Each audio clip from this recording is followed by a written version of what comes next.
As a coder, there are multiple things that you really want to work on. But most coders will be wanting to create games, so that is what we're going to be doing today. Welcome to the trailer for the first game we're going to be making. You should know what a platformer is. A platformer is basically the Mario game.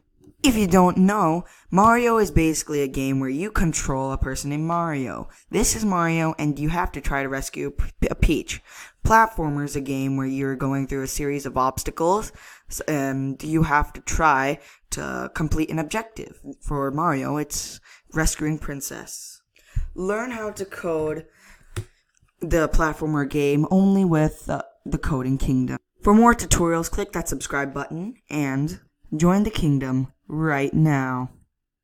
Now, if you want more videos on how to make a game on Scratch or in other coding languages, please remember to subscribe to this channel.